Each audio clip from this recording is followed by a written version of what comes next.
Muito boa noite, doutor Geraldo. Pode fazer as honras e anunciar o boletim de hoje. Boa noite, paraibanos de João Pessoa e do restante da Paraíba. Estamos aqui na nossa live semanal, na quinta-feira, 18 horas, em que nós anunciamos os novos casos confirmados de coronavírus no estado da Paraíba. Tivemos este dia, infelizmente, um novo recorde de casos novos confirmados no estado, com 316 novos casos nas últimas 24 horas, mais 3 óbitos confirmados de ontem para hoje, totalizando 160 óbitos em decorrência da doença Covid-19. Nós temos Cabedelo com 164 casos, João Pessoa 1.451, Santa Rita 271, Campina Grande 160, Patos 174. É essa a realidade das cidades com maior número de casos na Paraíba. Nós estamos na vigência de um pico de incidência de casos novos e de óbitos no estado. Já era uma previsão há semanas do corpo técnico da Secretaria Estadual de Saúde, de que nós teríamos, a partir de 20 de abril até final de maio ou início de junho, dependendo do grau de isolamento social da população.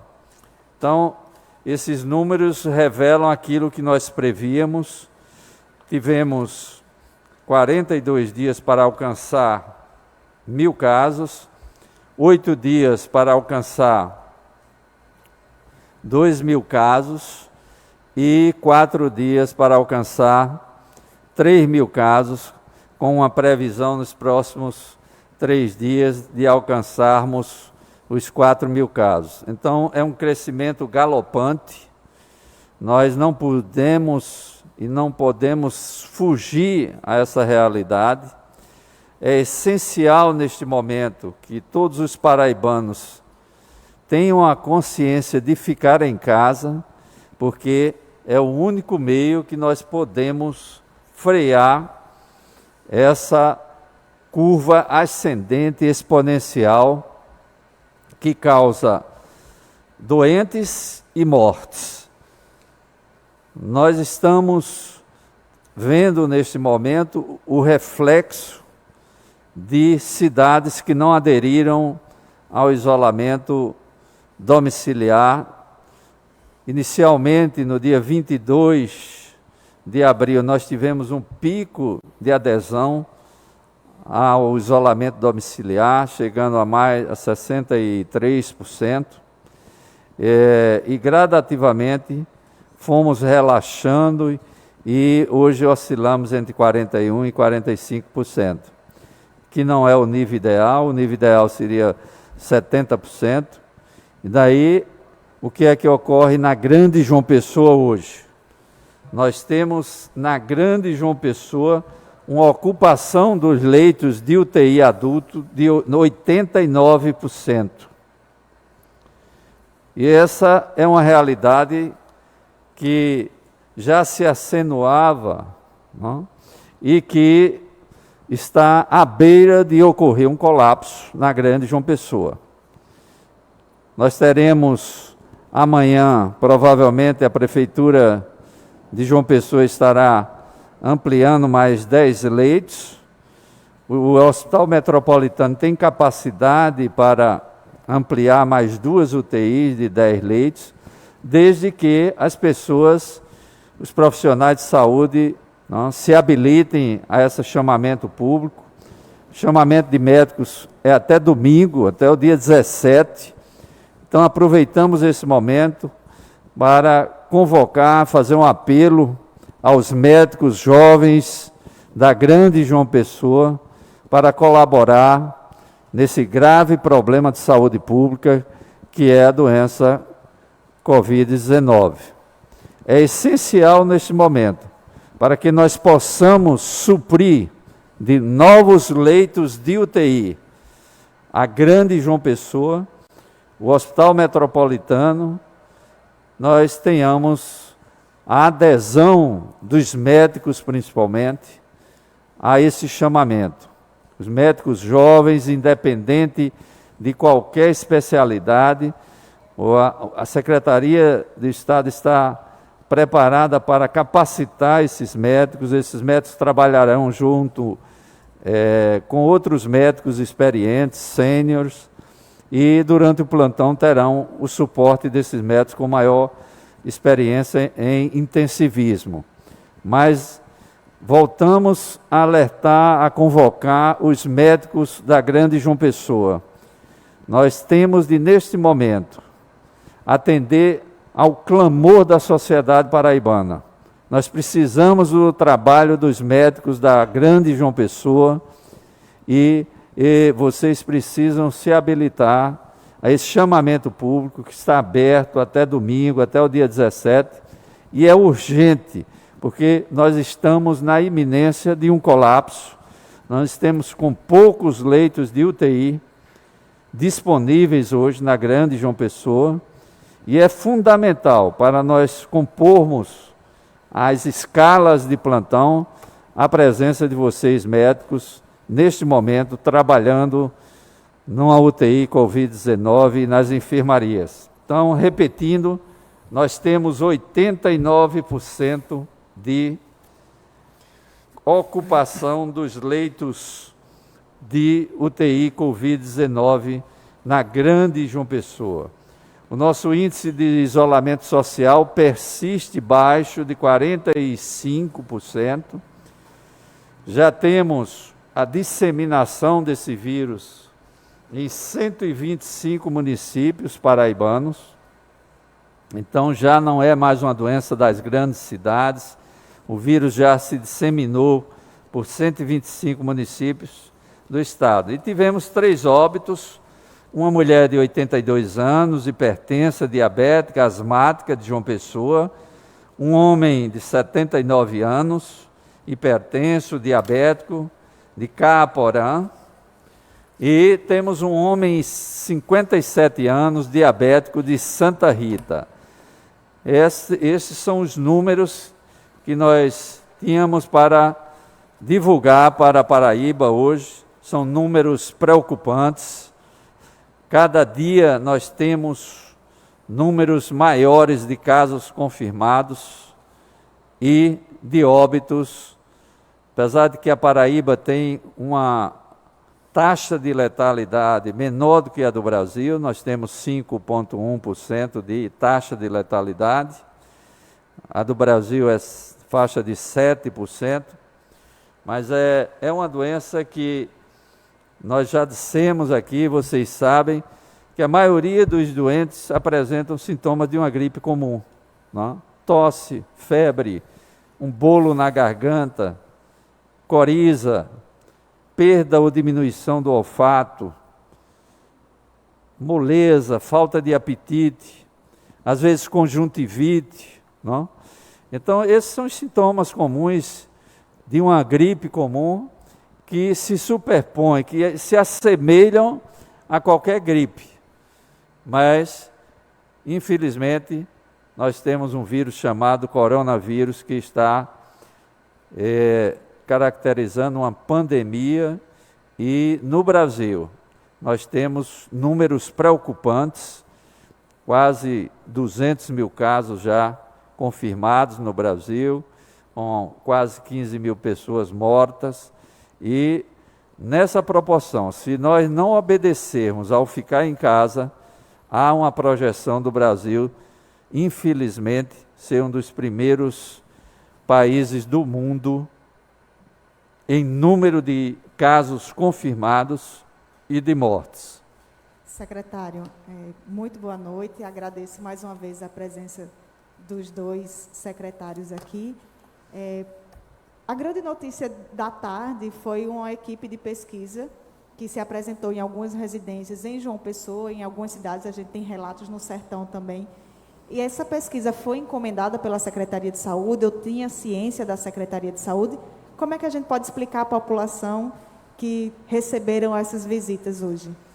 Essa mensagem é para toda a população da Paraíba, principalmente da grande João Pessoa e de Patos, que nós recebemos a comunicação, houve um erro de comunicação do Ministério da Saúde, que não comunicou essa pesquisa que iria ser efetuada aqui na Paraíba, e é uma pesquisa da Universidade de Pelotas, juntamente com o governo federal, que tem o objetivo de identificar pessoas com síndrome gripal e realizar os testes rápidos numa proporção em que se identifique, é esse o objetivo da pesquisa, a velocidade de propagação desse vírus no país. É esse o objetivo da pesquisa. Infelizmente, a Secretaria Estadual de Saúde não foi comunicada e houve alguns contratempos em relação à população que se mostrou receosa de fornecer essas informações, com pessoas paramentadas, com EPIs, mas essa é uma informação, a partir de agora, oficial. São pessoas do governo federal contratadas e que estão realizando essa pesquisa em toda a Paraíba, e especificamente na grande João Pessoa e Patos. Então, esse erro de comunicação do Ministério da Saúde, ele causou esse contratempo inicial, mas as pessoas podem ficar tranquilas e responder às perguntas dessas pessoas que estão realizando essas pesquisas e fazendo os testes rápidos em casa. Muito bom, esclarecido. Então, a grande dúvida da tarde. Vamos voltar um pouquinho para os números, né, que o senhor acabou de anunciar. A gente percebe um crescimento muito rápido na quantidade de casos confirmados e de óbitos também. Qual que é o plano para conter isso? É realmente ficar em casa ou tem alguma outra estratégia que a população pode adotar? Nós estamos iniciando, recebemos esta semana 80 mil testes rápidos e estamos iniciando em toda a Paraíba a testagem intensa da população. Não é? Este final de semana teremos um drive-thru com a vacinação da população de Bahia e Cruz do Espírito Santo, e a intenção é promover essa testagem intensa em Campina Grande, João Pessoa, em espaços amplos, obedecendo aos critérios de prevenção de não aglomeração, e é essa a função da testagem rápida, identificar as pessoas com o maior número de pessoas acometidas pelo coronavírus e identificá-las, isolá-las e definindo as regiões de maior densidade viral e, com isso, diminuindo o grau de transmissibilidade desse vírus, que é um vírus que aparentemente tem uma baixa letalidade, mas em função da sua alta transmissibilidade, ele acomete muitas pessoas e, com isso, há mortes de muitas pessoas. Existe já uma expectativa de ampliação. Nós ampliamos muitos leitos nos últimos 15 dias. Né? A gente fez um resgate aqui breve. No dia 1º, nós tínhamos 180 leitos de UTI na Paraíba. No dia 8, uma semana depois, 201 leitos. E no dia 13, que foi ontem, 229 leitos ativos de UTI. Isso é suficiente ou ainda é pouco?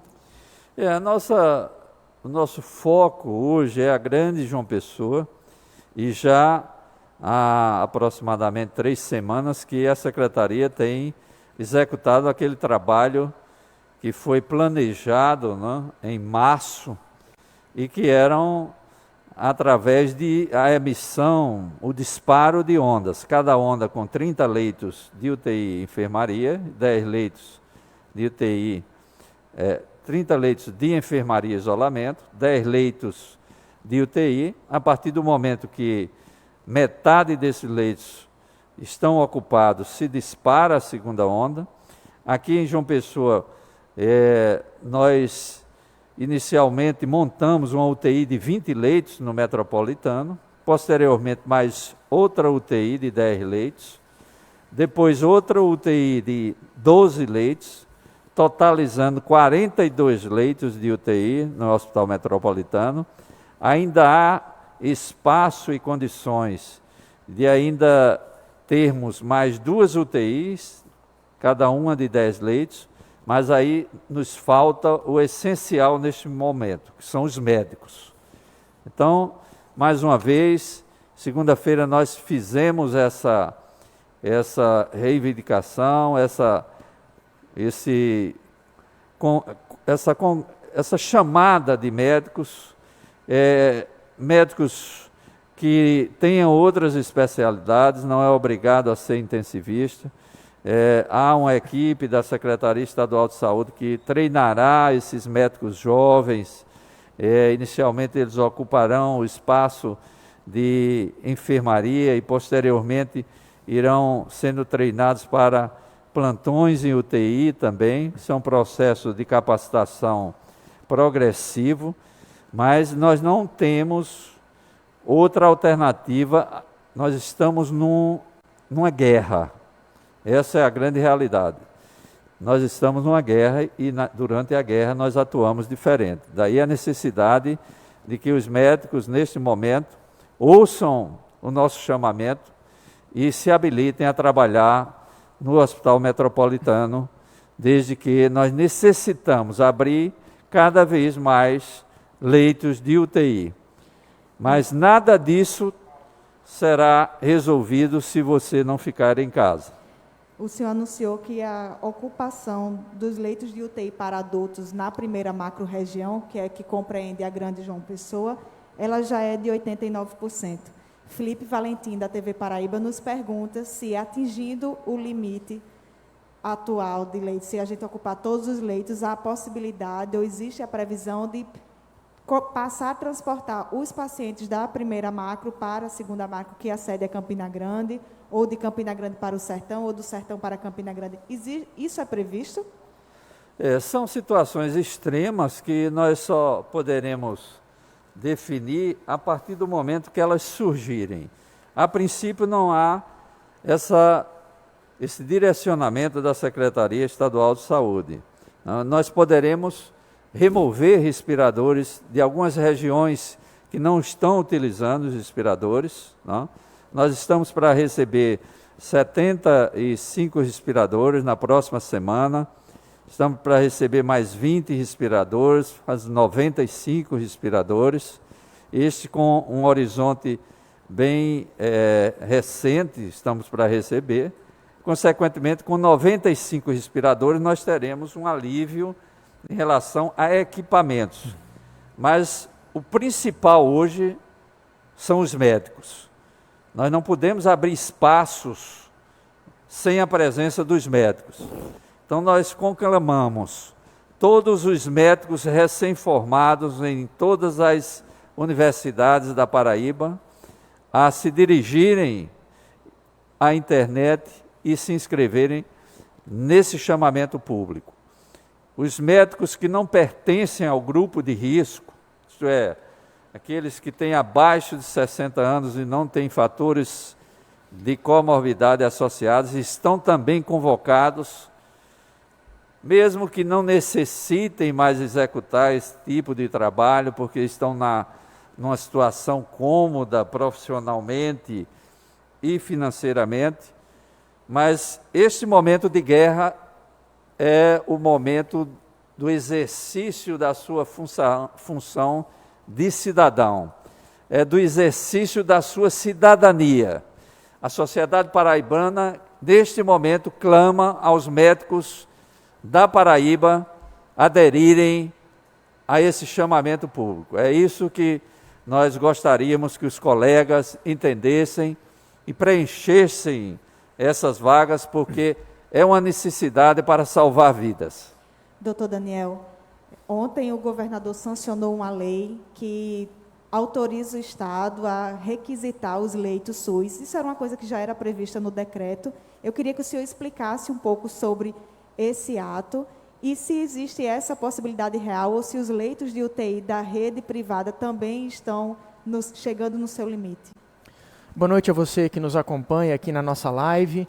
Mais de 600 pessoas conosco, muito importante a gente poder conversar com você. Esse canal é fundamental para que a gente aprenda com você e a gente possa trocar informações. O decreto do governador, como já colocado, já previa o monitoramento, a avaliação e o controle de toda a rede hospitalar do Estado mediante as situações de emergência. O projeto de lei, que agora acaba sendo sancionado, nos ajuda apenas a dar uma força complementar, mas apenas para a lógica de que a governança da crise possa ser feita pelo ente que tem a obrigação de mediar, de produzir a união, de trazer todos juntos num esforço que está traduzido em um plano consistente, construído já a muitas mãos no final do mês de janeiro e início do mês de fevereiro. Então, o projeto de lei apenas nos ajuda a chancelar medidas que já fazem parte da rotina da gestão de crise. Certo. A população tem nos relatado que se assusta um pouco quando chega na UPA, que é a principal porta de entrada para o serviço, que ela está muito cheia e tem um receio de um contágio, se a pessoa não estiver doente, pode chegar lá e adoecer. Essa é a única porta de entrada para o serviço de saúde ou existem outras formas? Veja, muito importante você compreender isso conosco.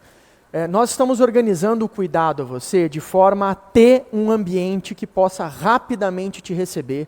Se você, para além dos teus sintomas leves, tem algum sintoma como uma cefaleia muito forte, uma dificuldade importante para respirar que está te incomodando demais. E ter a unidade de pronto atendimento pertinho da tua casa é importante para você não demorar muito tempo para chegar nela.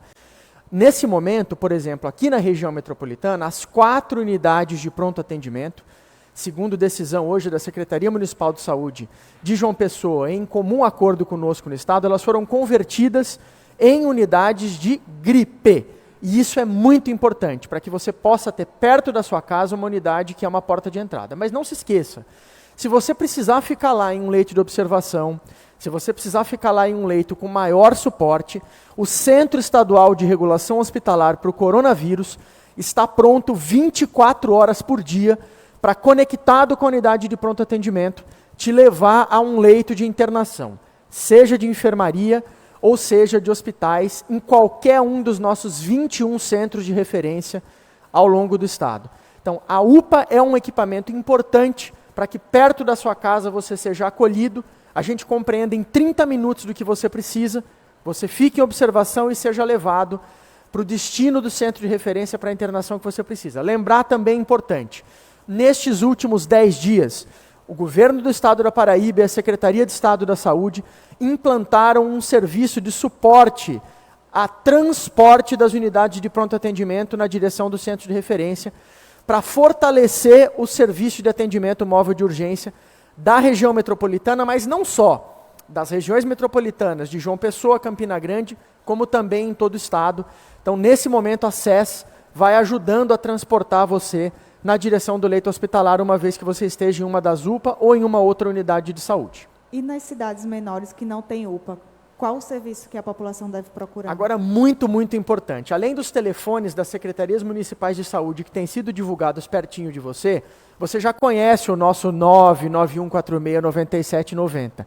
Mas, além disso, agora você tem o Monitora Covid. Monitora Covid é um aplicativo que está nas principais lojas de aplicativos. Ele opera em base Android, em base iOS. E lá você vai entender com clareza, você vai dizer para nós onde você está, que idade você tem, que sintomas você tem naquele momento, e nós vamos classificar você com base nesses sintomas. A partir disso, depois dessa triagem, um médico recebe essas informações, e se você ganhar a cor laranja ou vermelha, o médico entra em contato com você.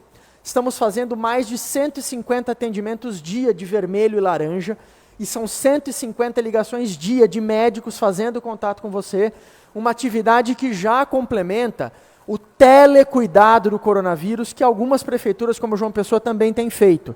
Então, a gente está conseguindo monitorar você, ouvir você e acompanhar você aí de pertinho, dentro da sua casa. Você não está sozinho. Por favor, fique conosco, entre em contato conosco no telefone e no aplicativo. Muito bem. Doutor Daniel, tem uma pergunta aqui de Caio Nóbrega, do portal TV Cariri, que ele comenta que a região do Cariri tem tido um grande avanço no número de casos e Monteiro não é hoje um centro de referência para coronavírus. Ele pergunta se existe essa possibilidade ou se a referência para a região do Cariri permanece sendo Campina Grande. Muito bem, importante pergunta. Lembrar que quando a gente diz que um hospital não é centro de referência, não significa que ele não cuida de coronavírus. Significa, sim, que ele tem um hospital com mais complexidade e mais profissionais especializados do que ele, para dar retaguarda a ele se for preciso. Então fique tranquilo, o Hospital de Monteiro tem condição de responder. Se ele precisar de retaguarda, de um especialista, de um recurso que não lá estiver, ele tem um caminho para fazer isso.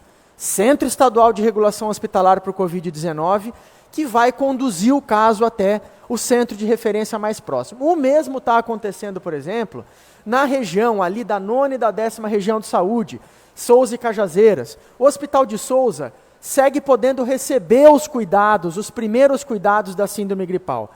O centro de referência da região é o Hospital Regional de Cajazeiras. Agora veja, Souza vai cumprir um papel muito importante ali, porque vai ajudar a gente a fazer o cuidado dos casos que são não Covid, que continuam existindo e também precisam ser cuidados. Doutor Geraldo, Cláudia Carvalho está nos perguntando sobre uma mensagem que o senhor mandou mais cedo para os jornalistas, sobre uma cápsula utilizada no paciente com Covid-19, que ela é usada, né, para a proteção do profissional de saúde, para diminuir o número de intubações. Ela está perguntando como isso funciona e em quais serviços isso está disponível. Nós aproveitamos para agradecer ao Shopping Manaíra por essa doação que foi feita de 30 cápsulas e essa doação será ampliada. Essas cápsulas, elas permitem, primeiro, a proteção dos profissionais de saúde com mais segurança, porque o tórax e a cabeça do paciente ficam protegida com essa cápsula e dificulta a disseminação, a contaminação dos profissionais de saúde. Aliado a isso, a cápsula ela permite uma oxigenação mais adequada, uma ventilação não invasiva que nós chamamos, que é aquela ventilação do paciente sem ser com o aparelho e o paciente entubado. No início desta doença, se preconizava que o paciente deveria ser entubado o mais breve possível para evitar a contaminação do ambiente. Hoje já existem uma série de trabalhos mostrando que os pacientes que foram postergados a serem entubados, isto é, uma parcela deles com a utilização dessa cápsula, né, e com outros meios de ventilação não invasiva, isto é, sem entubar o doente, esses doentes estão tendo uma taxa de letalidade maior. Aqueles doentes que são entubados na UTI, com doença respiratória, com a síndrome, a CIRAG, que nós chamamos, a síndrome respiratória aguda grave, eles chegam a uma taxa de letalidade de 85% a 90%. Então é uma taxa elevadíssima e os médicos, ao longo desses 3 meses, como se trata de uma doença nova, em que nós estamos aprendendo com ela, uma série de manuseios terapêuticos foram sendo modificados ao longo do tempo. Uma delas, neste momento, é a ideia preconizada de se entubar o doente numa fase mais tardia. Então, a utilização dessas cápsulas com meios de ventilação não invasiva, isto é, sem entubar o doente, é o que está tornando os trabalhos mais nesse foco, mais nesse direcionamento. Então, essas cápsulas, elas foram doadas pelo Shopping Manaíra ao Hospital Metropolitano e permitirá que os doentes daquele hospital sejam utilizadas essas cápsulas, beneficiando os pacientes e aumentando a segurança dos profissionais de saúde que trabalham naquela casa, porque esses são os grandes heróis do momento. São os médicos, enfermeiros, técnicos de enfermagem, fisioterapeutas, farmacêuticos, né? Pessoal da higienização. Esses são os grandes heróis do mundo hoje e da Paraíba. Esses são os que estão no fronte de batalha, se arriscando a se contaminarem e que são os grandes salvadores hoje das vidas dos paraibanos. É essa a realidade. Algumas pessoas perguntam sobre o tempo ideal de se realizar a testagem com os testes rápidos. É a partir do 8º ao 10º dia. Tem um modelo de teste que é o 8º dia, o outro 10º dia. A vigilância em saúde do seu município é quem definirá isso com exatidão. Então é preciso que as pessoas, a população entenda que quem realiza os testes rápidos, o Estado já distribuiu para todos os 223 municípios. Então alguns internautas cobrando de testes nas suas cidades, vocês cobrem da vigilância em saúde do município, porque eles já receberam os testes e devem iniciar a testagem dentro daqueles critérios técnicos do 8º ao 10º dia do início dos sintomas. Guarabira, por exemplo, já tem teste, os internautas reclamando, podem procurar na vigilância em saúde do seu município de Guarabira, não?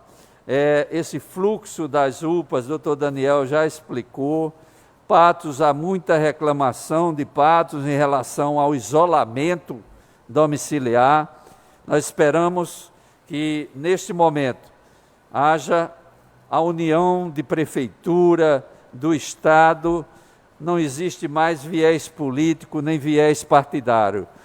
A função nossa, como gestor público da saúde, de nós todos, é salvar vidas.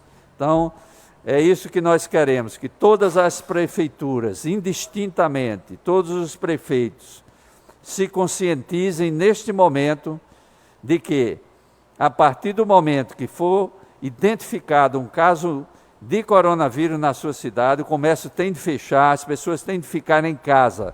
É essa a orientação que nós damos. Em relação aos resultados dos testes, né? O teste do RT-PCR, que é o teste mais fidedigno e que é feito entre o 3º e o 7º dia, pode ir até o 12º dia para a realização desse teste, que é através do suave, da coleta de material no nariz e na garganta. Eles estão sendo entregues através do LACEN num período curto, não?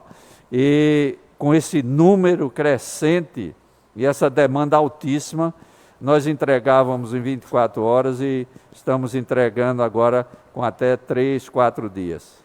O senhor falou ainda há pouco sobre o quantitativo de profissionais, né? Tem um chamamento aberto, nós já contratamos 2.072 profissionais de saúde para dar um suporte no combate ao coronavírus, e algumas perguntas nos chegaram.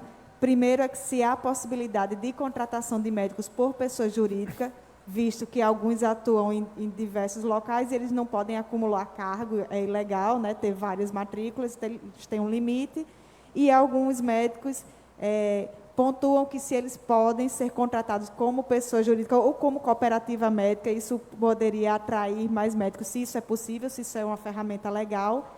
E uma outra pergunta é sobre a atuação dos residentes médicos, se a gente vai aderir ao programa do governo federal para os estudantes e a partir de qual ano os residentes estão atuando no combate ao coronavírus na Paraíba.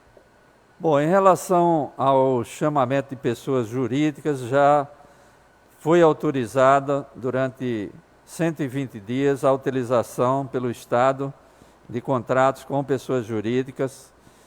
As pessoas jurídicas já já foi divulgado os nomes das pessoas jurídicas, estão sendo convocadas para iniciar os seus componentes iniciarem o seu trabalho.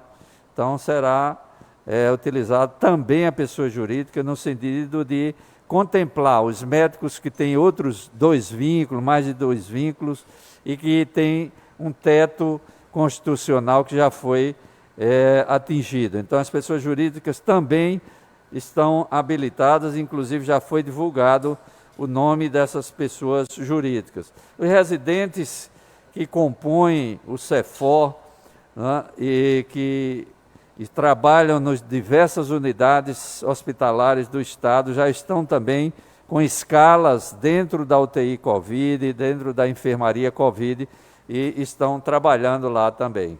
Uma outra pergunta que chegou muito hoje é após a divulgação da Prefeitura de Campina Grande adotar um novo protocolo para o uso da cloroquina. Eles, pelo que foi noticiado na imprensa, eles estão começando a utilizar para pacientes com caso leve, e é isso que sugere as matérias. Quanto de conhecimento sobre esse novo protocolo a Secretaria Estadual de Saúde tem, e o que é que ele é diferente do protocolo utilizado pela nossa rede de serviço?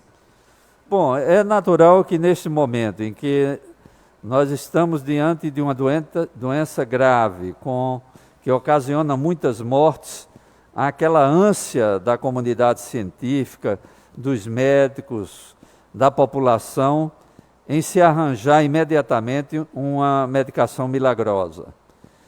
A princípio, nós temos de ter cautela como gestor da saúde na utilização dessas drogas. Temos de obedecer a princípios, né?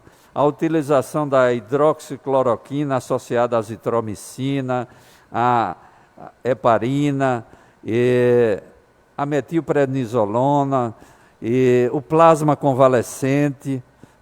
Inclusive na Paraíba já estamos executando um trabalho com a utilização do plasma convalescente, que é a utilização do plasma daquela pessoa que já teve o Covid, naquelas pessoas que estão com o Covid em fase aguda.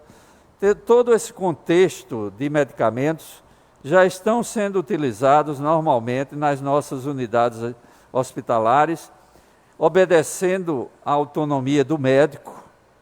O médico tem autonomia com a aquiescência do paciente, através de assinando um documento autorizando a usar a hidroxicloroquina, mas ressalto, todas essas medicações e essas utilizações ainda não têm base científica que nós chamamos evidência 1A, que nos dá a segurança da utilização dessas medicações. Elas podem ser utilizadas em experimento, quer dizer, em fase experimental. Os médicos têm autonomia para utilizá-las, não é? As prefeituras podem, baseado em orientações médicas, adotar essa utilização.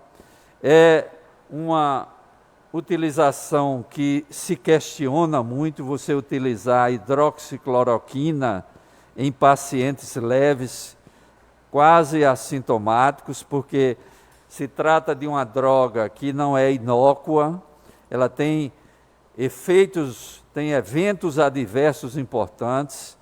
A hidroxicloroquina, principalmente associada a um macrolídeo, que é a azitromicina, que é essa associação que se está fazendo, ela tem um potencial de arritmias ventriculares complexas, com morte súbita, ela pode causar hepatite fulminante, ela tem contraindicações para pacientes cardíacos, pacientes com lesões na retina, pode gerar cegueira, então não é uma droga inócua. Por isso que nós temos de ter cautela na utilização, analisar custo-benefício, se a utilização de uma hidroxicloroquina num paciente com sintomas leves se sobrepõe a não utilizar nenhuma medicação, porque é uma droga que tem eventos adversos e que nós temos de analisar todo esse aspecto no sentido de preconizar um protocolo com hidroxicloroquina utilizada quase que indistintamente. Então, a Secretaria Estadual de Saúde manifesta sua cautela no uso indiscriminado da hidroxicloroquina neste momento. A gente está esgotando o nosso assunto para hoje e nosso tempo também. Eu queria que o senhor deixasse sua mensagem final no dia que o governador anunciou que daqui para frente é possível que seja restrito ainda mais o nível de circulação na Grande João Pessoa. O governador João Azevedo tem demonstrado toda a sua preocupação com essa pandemia, está em contato diário várias vezes conosco, com o doutor Daniel, doutora Renata, com todo o corpo técnico da secretaria, ligando para os diretores dos hospitais, sabendo a situação, uma preocupação contínua com os paraibanos. E isto revela o seu grau de comprometimento com a população paraibana. Daí, nós temos de, neste momento, transmitir para vocês, os internautas, que nos dão o prazer de estarem vendo essa live, de que nós temos de ficar em casa. Vamos repetir isso diariamente, porque nós precisamos preservar os nossos pais, nossos avós, e você que sai de casa, você traz o vírus para as pessoas de dentro de casa. Então, a recomendação que nós damos neste momento é: fiquem em casa para nós evitarmos mais mortes de paraibanos. Doutor Daniel. Recorde de casos novos em um único dia. Recorde de isolamento social baixo, em torno de 40% em média ao longo dessa semana. E cada momento, cada semana que nós fazemos isso, a crise, a pandemia se estende por pelo menos mais 15 dias. Você que está em casa quer que tudo isso termine rápido. Então você precisa, já nessa semana agora, do 12 de maio, Semana Internacional da Enfermagem, fazer um gesto de reconhecimento e valorização desses profissionais que, como os médicos, fisioterapeutas e tantos outros, estão aqui para cuidar de você. Em nome deles, celebrando os profissionais de enfermagem tão fundamentais, pare pela vida, cuide-se, cuide de você e da sua família. Fique em casa, estamos em um momento muito difícil e a sua decisão é fundamental. Fique em casa, salve sua vida e a vida de sua família. Estamos juntos, coragem, tome essa boa decisão. Muito obrigada, secretários. Agradeço especialmente hoje a quem está nos assistindo. Hoje foi um alcance muito maior do que o que a gente estava acostumado. Muito obrigada e fiquem em casa. O Governo do Estado, junto com o Consórcio Nordeste, está lançando o aplicativo Monitora Covid-19. Com ele você vai poder identificar sintomas, localizar o atendimento mais próximo e até falar diretamente com o médico. Baixe agora mesmo no seu celular e vamos combater o coronavírus.